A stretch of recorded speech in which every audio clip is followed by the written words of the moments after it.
2024년도 우리 이름교회 모든 성도님들은 하나님의 부르심에 합당하게 행하는 한 해가 되시기를 주님의 이름으로 축원합니다. 축원합니다. 그러면 부르심에 합당하게 행하는 것은 무엇일까? 성경은 부르심에 합당하게 행하는 것에 대해서 다양하게 말씀하고 있다는 거죠. 먼저 부르심에 합당함이라는 문장이 가지고 있는 일반적인 의미에 관해서 말씀을 드리면, 부르심에 합당함이라는 이 말씀은 두 개의 포커스를 가지고 있습니다. 첫 번째는 하나님께 합당하다는 뜻입니다. 성경을 봅니다. 골로새서 1장 10절입니다. 골로새서 1장 10절 말씀 함께 보겠습니다. 시작. 주께 합당하게 행하여 범사에 기쁘시게 하고 모든 선한 일에 열매를 맺게 하시며 하나님을 아는 것에 자라게 하시고. 아멘. 다시 거기 10절을 눈으로 보세요. 이렇게 시작합니다. 주께 합당하게 행하라. 그런데 여기 합당하다라는 이 단어를 헬라어 사본으로 보면 악시오스라는 단어가 사용이 됐는데, 이 악시오스라는 헬라어 단어는 일치한다, 어울린다, 그런 뜻이라는 거예요. 하나님께 합당하게, 이 말은 하나님께 어울리게 행동하라는 의미라는 거예요. 지금부터 20년쯤 전에 어느 공중파 TV에서 유명한 드라마 하나를 했습니다. 제목이 파리의 연인, 그런 제목인데, 그 드라마에서 박신양이라는 남자 배우가 연기한 한기주라는 이 주인공은 재벌입니다.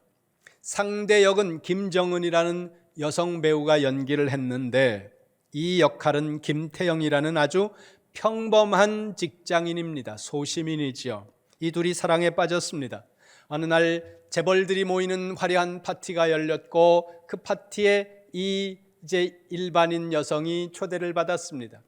청바지 입고, 그리고 들어갔는데 들어가 보니까 별천지가 열린 거죠. 아무도 자기처럼 옷을 입고 있는 사람은 없었습니다. 거기에 있는 사람들이 이렇게 옷을 입고 들어온 이 여성을 조롱하는 듯한 행동을 한 거죠. 수모를 당한 겁니다. 남자친구인 이 남자 배우가 자기 여자친구 여성의 팔목을 끌고 바깥으로 나가면서 유명한 말을 합니다. 너 바보야? 왜 말을 못해?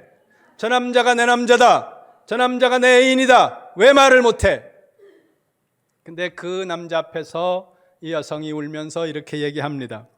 이런 꼴을 해가지고 내가 어떡해? 이런 모습으로 내가 그런 말을 하면 당신의 입장이 뭐가 되는데, 내 모습이 지금 당신에게 어울리지 않는다는 그런 이야기입니다. 가끔씩 결혼식장이나 이런 데를 갈 때가 있는데, 그렇게 갈 때 간혹 저희 아내가 묻습니다. 오늘 뭔 옷을 입고 갈 거야? 이렇게 물으면 그 묻는 의미가 뭐겠습니까? 옷을 입고 가는 내 어떤 그 의복에 비슷하게 맞춰서 입고 가겠다는 생각이 그 속에 있다는 겁니다. 여러분, 하나님의 백성들인 우리는 하나님에게 어울리는 삶을 사는 성도가 되어야 된다는 거예요. 하나님의 부르심에 합당함이라는 이 말씀은 하나님께 어울리는 성도가 되라는 거예요. 여러분이 하는 말도, 여러분이 하는 생각도, 여러분들이 하는 행동도 하나님께 어울려야 된다는 것입니다. 물으시기 바랍니다. 나는 하나님께 어울리는 삶을 살아가고 있는 성도인가? 그 다음에 부르심에 합당하게 행한다는 이 말씀의 두 번째 의미는 부름받은 목적에 합당하게 행동한다는 뜻이라는 거예요. 성경을 한 번 더 찾아봅니다. 에베소서로 갑니다. 조금 앞으로 오면 골로새서 앞에 에베소서 있습니다. 4장 1절입니다. 함께 읽겠습니다. 시작. 그러므로 주 안에서 갇힌 내가 너희를 권하노니 너희가 부르심을 받은 일에 합당하게 행하여. 아멘. 중간 뒤쪽을 보세요. 이렇게 말씀합니다. 너희가 부르심을 받은 일에 합당하게 행하라는 거예요. 일에. 하나님은 우리를 부르셨고 하나님의 부르심에는 목적이 있다는 겁니다. 다른 말로 하면 사명이라고도 말할 수 있습니다. 그리고 일반적인 표현으로 하면 일이라는 거예요. 하나님께서 우리를 부르실 때 우리에게 맡겨주실 일이 있는데 그 맡겨진 일에 맞게 행동해야 된다. 이 의미가 부르심에 합당하게 행하라는 말씀 속에 있다는 겁니다. 어느 가정에 도둑이 들었습니다. 신고를 하니까 경찰이 왔겠죠. 경찰이 와서 샅샅이 수사를 하면서 조사를 하면서 도둑의 흔적을 찾기 위해 노력했습니다. 그리고는 돌아갔는데 도둑이 왔다 간 다음에도 있던 돈이 없는 거예요. 다시 신고를 했습니다. 또 조사를 해보니까 처음에 와서 수사를 한다고 했던 그 경찰관이 그 돈을 훔쳐간 거예요. 이거는 그에게 맡겨진 일에 합당하지 않은 행동을 했다는 겁니다. 경찰이 뭐예요? 시민들을 보호하고 시민들의 안녕을 지켜야 하고 그들의 재산을 지켜줘야 하는 것이 그들의 일인데, 그들에게 맡겨진 일인데, 그들은 그들에게 맡겨진 일과 다른 일, 맡겨진 일에 합당하지 않은 행동을 했다는 겁니다. 하나님께서는 오늘 저와 여러분을 부르셨고 우리 이룸교회를 부르셨습니다. 하나님의 백성들을 부르셨다는 거예요. 그러면 부르실 때 그 부르심에 사명이 있다는 겁니다. 맡겨주신 일이 있다는 거죠. 그러면 우리에게 맡겨주신 그 일에 맞게 행동해야 된다. 이것이 부르심에 합당하게 행동하라는 말씀의 두 번째 포커스라는 겁니다. 이 두 가지는 일반론적인 관점에서 볼 때 합당함이라는 말씀의 의미고, 강론으로 들어가면 이제 그 부르시는 대상마다 부르심에 합당하게 행동하라, 부르심에 합당하게 행하라는 그 말씀의 의미가 상이해진다는 거예요. 다시 에베소서 4장 1절을 봅니다. 에베소서 4장 1절 한 번 더 보겠습니다. 같이 봅니다. 시작. 그러므로 주 안에서 갇힌 내가 너희를 권하노니 너희가 부르심을 받은 일에 합당하게 행하여. 아멘. 사도 바울이 에베소 교회를 향해서 말씀하고 있습니다. 주 안에서 갇힌 나, 이 부분을 영어 성경에서 보면 The prisoner of the Lord, 죄인이라는 거예요. prisoner. 바울은 말합니다. I am a prisoner. 나는 죄인이다. 나는 죄수라는 거예요. 우리가 생각하기에 관념적으로 그냥 나는 죄인입니다, 그런 의미가 아니라, 그리고 나는 죄인이라는 이 단어가, 이 문장이 은유적인 표현이 아니라 사도 바울이 처해 있는 현상적 실존 자체를 말하고 있는 내용이라는 겁니다. 바울은 지금 로마의 감옥에 갇혀 있는 죄수입니다. 그 감옥 안에서 에베소 교회 성도들을 향해서 편지를 쓰면서 말해요. 뭐라고 말합니까? 거기 보세요. 너희는 부르심을 받은 그 부르심에 합당하게 행하라. 그러면 에베소 교회를 향해서 말씀하고 있는 부르심에 합당하게 행하라는 의미는 구체적으로 뭘까요? 4장 3절, 에베소서 4장 3절 같이 봅니다. 시작. 평안의 매는 줄로 성령이 하나 되게 하신 것을 힘써 지키라. 아멘. 성령이 하나 되게 하신 것을 지켜나가라. 다시 말하면 뭡니까? 하나가 되라는 거예요. 좀 더 구체적으로 보면 사도 바울은 지금 이 에베소 교회를 향해서 교회 안에서 성도와 성도가 연합해야 하고 그 연합을 유지해 나가기 위해서 애써야 된다. 그것을 이렇게 말씀하고 있다는 겁니다. 2장으로 갑니다. 에베소서 2장 14절 말씀 보세요. 에베소서 2장 14절 같이 봅니다. 시작. 그는 우리의 화평이신지라 둘로 하나를 만드사 원수된 것 곧 중간에 막힌 담을 자기 육체로 허시고. 아멘. 둘이 하나 되는 것을 방해하는 장애물을 예수님께서는 자기의 육체로 허셨다는 겁니다. 십자가에서 죽으심을 말씀하는 거예요. 십자가에서 자기의 육체를 죽임으로써 예수님께서는 우리가 하나님과 하나 될 수 있도록 하셨고 성도와 성도가 연합할 수 있도록 만드셨다는 겁니다. 그렇게 예수님께서 우리를 연합하게 하셨을 뿐만 아니라 예수님께서 보내신 성령께서 우리에게 오셔서 그 성령이 하시는 일이 4장 3절에 보니까 하나 되게 하는 일이라는 거예요. 그래서 에베소서 4장 2절을 눈으로 보시기 바랍니다. 하나 되기 위해서 성도들은 어떻게 행해야 됩니까? 온유하고 오래 참고 사랑하고 서로 용납함으로써 성도들은 교회 안에서 하나가 되어야 된다는 거예요. 거기 다시 보세요. 온유해야 된다는 겁니다. 분노하지 말라는 거예요. 나는 성질이 원래 그래. 온유하지 않은 거예요. 그 다음에 보세요. 오래 참아야 된다는 겁니다. 참을 수 없는 것까지 참으라는 거예요. 언제까지요? 끝까지 참으세요. 그 다음에 보세요. 서로 사랑하고 서로 용납해 주라는 겁니다. 그럼으로써 우리가 하나 되어야 된다는 거죠. 그 하나됨을 유지하고 그 하나됨을 지켜나가는 것, 이것이 에베소 교회를 향해서 주신 부르심에 합당하게 행하는 삶이라는 구체적인 의미라는 겁니다. 그러면 다른 교회에 동일한 말씀을 주셨는데 그 교회는 어떤 의미일까요? 데살로니가 교회를 보겠습니다. 데살로니가전서 2장 12절 시작. 이는 너희를 부르사 자기 나라와 영광에 이르게 하시는 하나님께 합당히 행하게 하려 함이라. 아멘. 데살로니가 교회를 향해서도 동일하게 말씀합니다. 뭐라고 말씀합니까? 부르심에 합당하게 행하라. 그러면 데살로니가 교회를 향해서 부르심에 합당하게 행하라고 말씀하는 말씀의 의미는 구체적으로 무엇일까요? 1장 6절로 갑니다. 데살로니가전서 1장 6절. 큰 소리로 읽겠습니다. 시작. 또 너희는 많은 환난 가운데서 성령의 기쁨으로 말씀을 받아 우리와 주를 본받은 자가 되었으니. 아멘. 거기 보세요. 이렇게 말씀합니다. 너희는 많은 환난 가운데 있다. 데살로니가 교회가 처해 있는 현실은 극심한 환난이었다는 겁니다. 그러면 데살로니가 교회가 당하고 있는 극심한 환난이 구체적으로 어느 정도였을까? 사도행전으로 갑니다. 사도행전 17장 1절을 보세요. 사도행전 17장 1절 말씀 같이 봅니다. 시작. 그들이 암비볼리와 아볼로니아로 다녀가 데살로니가에 이르니 거기 유대인의 회당이 있는지라. 아멘. 바울과 그의 전도팀은 마게도냐에서 가장 큰 도시인 빌립보에서 복음을 전하고, 그 다음에 거기 1절 보세요. 암비볼리와 아볼로니아라는 작은 마을들을 거쳐서 데살로니가라고 하는 지역의 도시에 도착을 했습니다.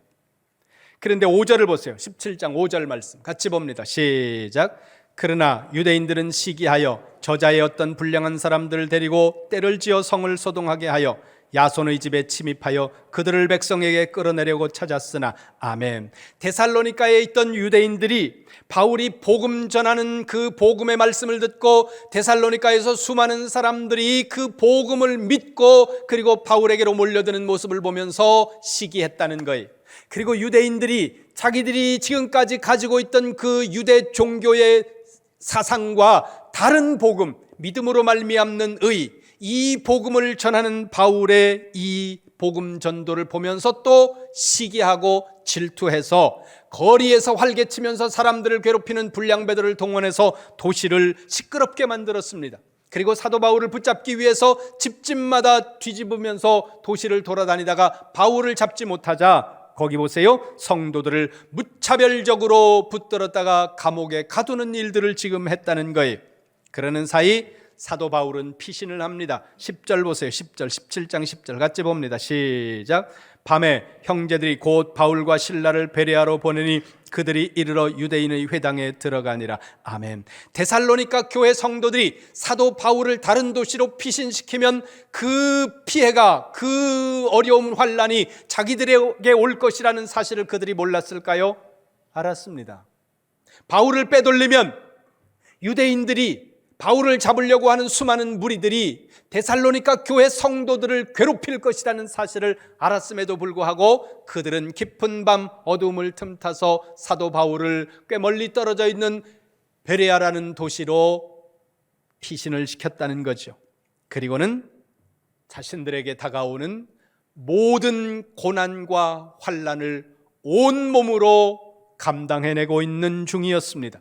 그들을 향해 사도 바울이 말합니다. 뭐라고 말합니까? 하나님께서 너희를 부르신 그 부르심에 합당하게 행하라. 무슨 뜻입니까? 너희가 환난을 당하고 있는데 그 환난 가운데서 인내함으로써 신앙을 지켜나가고 그 환난 가운데 잘 견뎌라. 이것이 데살로니가 교회를 향해서 부르심에 합당하게 행하라는 말씀의 의미라는 것입니다. 그렇다면 2024년 우리 이룸교회에 주신 오직 부르심에 합당하게 행하라는 이 말씀의 배경은 여러분들이 보고 있는 대로 사도행전 16장이라는 것입니다. 그렇다면 사도행전 16장이라는 강론에서 말씀하고 있는 부르심에 합당하게 행하라는 말씀의 의미는 뭘까요? 물론 사도행전 16장 6절부터 10절의 본문에는 부르심에 합당하게 행하라는 완성형 문장은 없습니다. 그러나 우리는 이 말씀에서 동일한 하나님의 음성을 들을 수 있다는 거예요. 10절로 갑니다. 사도행전 16장 10절 말씀 같이 봅니다. 시작. 바울이 그 환상을 보았을 때 우리가 곧 마게도냐로 떠나기를 힘쓰니 이는 하나님이 저 사람들에게 복음을 전하라고 우리를 부르신 줄로 인정함이러라. 아멘. 10절 앞부분을 보세요. 바울이 환상을 보았다는 거죠. 바울이 본 환상이 뭡니까? 9절입니다. 9절 보세요. 시작. 밤에 환상이 바울에게 보이니 마게도냐 사람 하나가 서서 그에게 청하여 이르되 마게도냐로 건너와서 우리를 도우라 하거늘. 아멘. 여기 9절에 나오는 마게도냐는 도시의 이름이 아니고 그리스 반도 북쪽 지방에 있는 빌립보, 데살로니가, 베레아라고 하는 이런 도시들이 다 속해 있는 권역을 지칭하는 단어입니다. 그러니까 우리로 말하면 영남, 호남 이런 개념으로 이 마게도냐라는 단어를 이해하시면 됩니다. 바울은 지금 튀르키예에 있습니다. 지금 땅으로 해서 그가 태어난 땅이 거기에요. 물론 그는 동남부 지역에서 태어났습니다. 튀르키예에. 그리고 지금 이 사람은 가장 서쪽까지 와 있는 중이라는 거예요. 서쪽에 와서 남쪽으로 내려가면서 튀르키예 지중해 남쪽으로 복음을 전하려고 하는데 성령께서 막습니다. 위로 다시 올라가서 저 흑해 쪽으로 올라가면서 튀르키예 지방의 복음을 전하려고 하는데 여전히 성령이 막으셨다는 거예요. 당시에는 지금처럼 이동의 속도가 빠르지 않던 시절입니다. 이동의 속도가 빠르지 않다는 것은 사람들이 이동할 수 있는 반경의 넓이가 매우 좁게 제한적이라는 의미예요. 바울은 그 땅에서 태어났고 유대인이지만 터키에서 태어났고 그리고 그 땅이 익숙합니다. 그런데 그 바울을 향해 지금 뭐라고 말합니까? 바다를 건너 그리스로 가라고 하나님께서 환상을 보여주셨다는 거예요. 매우 용기가 필요한 일이라는 겁니다. 그 땅을 떠나는 일도 그리고 바다로 배를 타고 멀리 가야 하는 그 일들도 당시에는 매우 용기가 필요한 일이었는데 바울은 자기가 본 환상이 그리스로 넘어와서 그들에게 복음을 전하라고 하는 하나님의 뜻으로 받아들였다는 겁니다. 사도행전 16장 10절 맨 뒤쪽을 보세요. 바울은 하나님께서 저 사람들에게 복음을 전하라고 우리를 부르신 줄로 인정했다는 겁니다. 여러분, 사도행전 16장에서 부르심에 합당하게 행하라고 말씀하는 이 의미의 핵심적인 의미는 오늘 우리를 향해서 너희도 복음을 전하는 일에 힘써라 이렇게 말씀하고 있는 의미라는 것입니다. 2024년 우리 이룸교회의 표어 오직 부르심에 합당하게 행하라 이 말씀은 2024년 복음을 전하는 일에 우리가 더욱더 매진하고 힘써야 한다는 의미로 기억하시기를 주님의 이름으로 축원합니다. 축원합니다. 지난 2023년도에도 우리 교회에 많은 분들이 새가족으로 등록을 하셨습니다. 너무너무 감사한 일이지만 그러나 여기서 만족하고 우리가 않는다면 이것은 하나님이 기뻐하실 일이 아니라는 거예요. 장애물은 있습니다. 복음을 전하는 그 일에 언제나 장애물은 있고 복음을 전하는 일은 어느 시대에나 어려웠다는 거예요. 한국에서 최초로 순교한 외국인 선교사가 있습니다.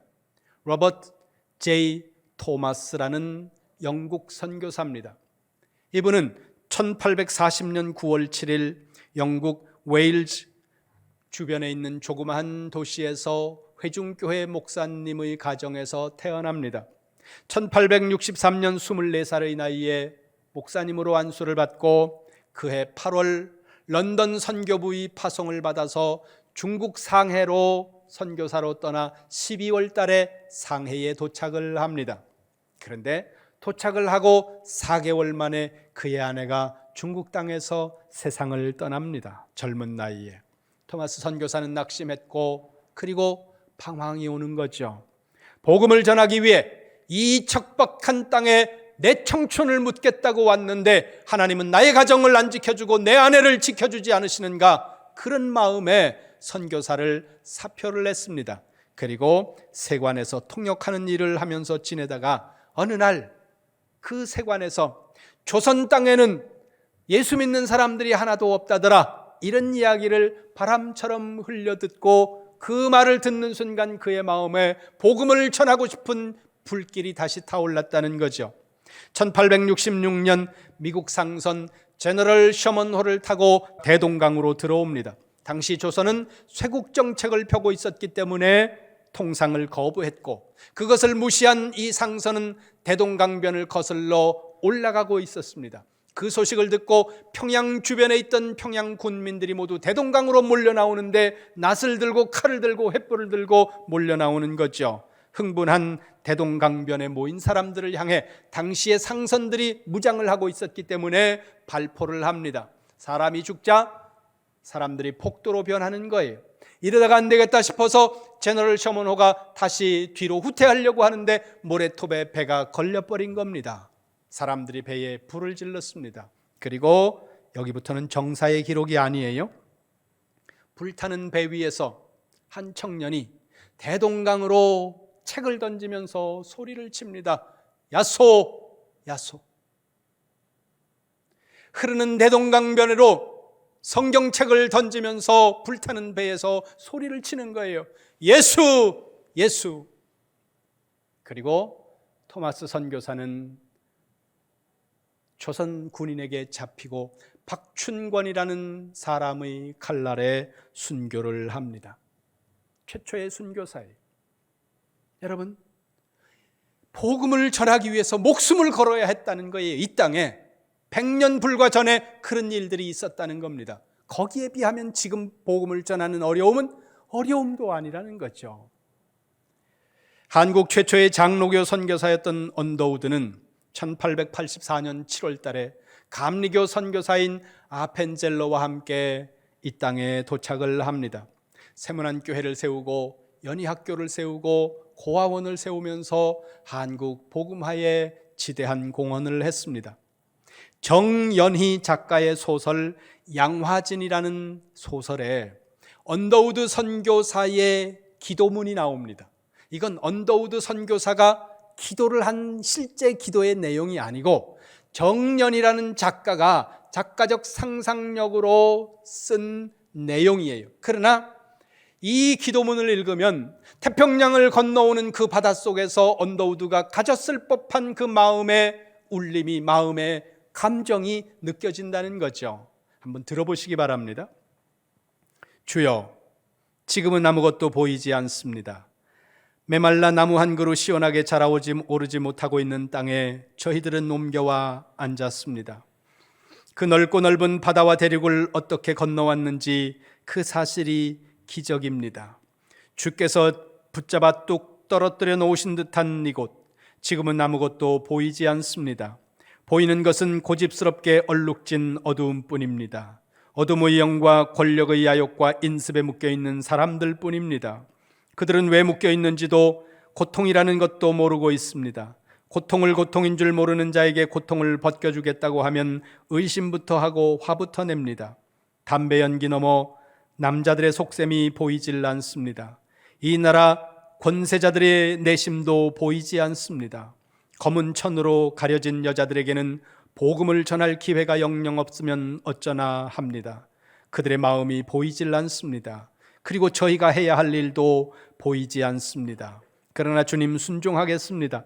겸손하게 순종할 때 주께서 일을 시작하시고 그 하시는 일을 우리들의 영적인 눈이 볼 수 있는 날이 올 줄 믿습니다. 믿음은 바라는 것들의 실상이요 보지 못하는 것들의 증거니라고 말씀하신 그 말씀을 따라 그들의 믿음의 앞날을 볼 수 있게 될 것을 믿습니다. 지금은 우리가 광야 위에 맨손으로 서 있는 것 같사오나 지금은 우리가 예수의 도당들이라고 손가락질 받고 있사오나 저희들이 우리 영혼과 하나인 것을 깨닫고 하늘나라의 한 백성 한 자녀임을 깨닫고 눈물로 기뻐할 날이 있음을 믿습니다. 이 땅 위에 지금은 마음껏 목놓아 기도하고 예배할 처소조차 없고 그저 경계와 의심과 멸시와 천대함이 가득한 곳이지만 머지않아 이곳이 다시 회복되리라는 것을 믿습니다. 주여 나의 믿음을 붙잡아 주옵소서. 작가의 글이지만 바다를 건너오는 그 한 달 넘는 시간 동안 언더우드 선교사가 가졌을 마음이라는 거예요. 역사의 기록을 보면 로마의 원형 경기장 안에 예수 믿는 사람들을 잡아다 집어넣어 놓고 며칠씩 굶주린 사자들을 풀어놓았다고 합니다. 그러면 그 굶주린 사자들이 사정없이 예수 믿는 사람들에게 달려들어 그들을 물어 뜯어버리고 그렇게 순교해 갔다는 거죠. 어느 날 엄마와 어린아이가 경기장으로 끌려왔습니다. 어린아이는 두려움에 떨면서 엄마의 가슴을 파고들면서 우는 거죠. 그때 엄마가 아이의 눈을 가리면서 이렇게 말합니다. 아가, 괜찮아. 잠깐이야. 잠깐이야. 곧 괜찮아질 거야. 우리가 천국에서 눈을 뜰 거야. 목숨을 잃으면서도 지켜야 했던 신앙, 목숨을 잃으면서도 전해야 했던 복음. 왜 그렇습니까?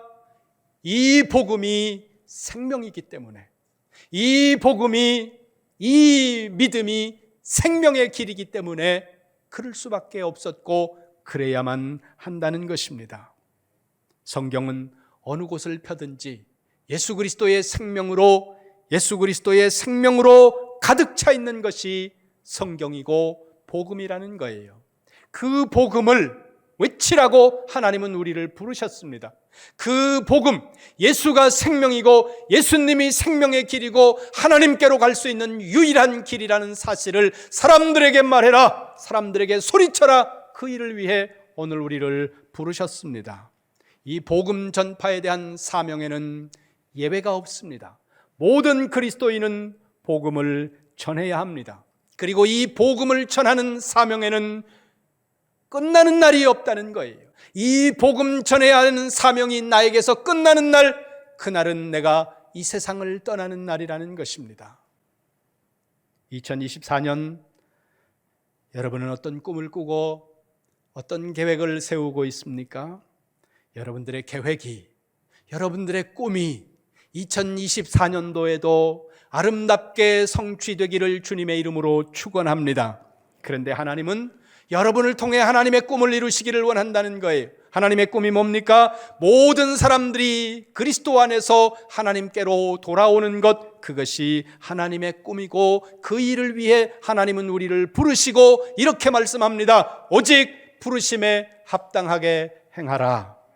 여러분, 2024년 한 해 복음을 전하는 일에 최선을 다하는 우리 이룸교회, 복음을 전하는 일에 힘쓰는 우리 이룸교회 성도님들 되셔서 2024년에도 부르심에 합당하게 행하는 교회, 우리 이룸교회 성도들이 다 되시기를 주님의 이름으로 축원합니다.